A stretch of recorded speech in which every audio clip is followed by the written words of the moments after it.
Whenever the sound came from the house, the servants knew something was wrong. Everyone hurried to hide all the food, terrified of missing anything. They didn't stop until the last dish was hidden. Then the troublemaker, Buck, made his flashy entrance. With his sharp nose, he quickly discovered the hidden food in the cabinet. Buck looked at the servants with pitiful eyes, but his tricks no longer worked. As expected, he was thrown out of the kitchen again. The reason why Buck is so arrogant is because he has a rich owner who spoils him. Though helpless, the master could do nothing about this mischievous pet. Yawning, he dragged Buck out of the room and shut the door before the rascal could sneak back in. But Buck wasn't so easily stopped. As always, he tried to climb in through the window. This time, however, his master stopped him since it was his birthday. He hoped Buck could behave for just one day. But before he even finished speaking, Buck was already distracted by a wild rabbit. His words fell on deaf ears. By noon, Buck came back and immediately spotted the feast on the dining table. Even better, the seats were still empty. Licking his lips, Buck decided to give his master a birthday surprise. After who knows how long, he finally strolled over wagging his tail. He plopped down right in the very front, looking at the chicken leg in his mouth. Everyone instantly realized that something bad had happened. Sure enough, the table was a complete mess. The rich man's face was in a state of despair. Fortunately, the dog still had a chicken leg.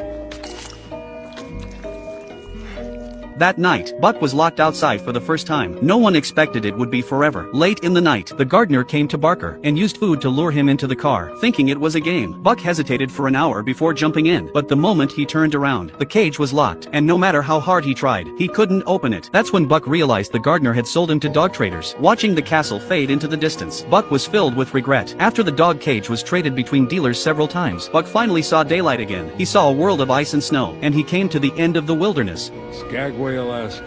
A dog from the south. He had never seen snow before and stumbled awkwardly like a clueless child. He was curious about everything here. It was then thrown into a cage to be picked out. Luckily, his strong build caught a man's attention, and so Buck met his second master. The man and his wife were mail carriers, though the wife was unhappy at first. For the same price, she argued, they could have bought 2 sled dogs. What she didn't know was that Buck would later save them from danger.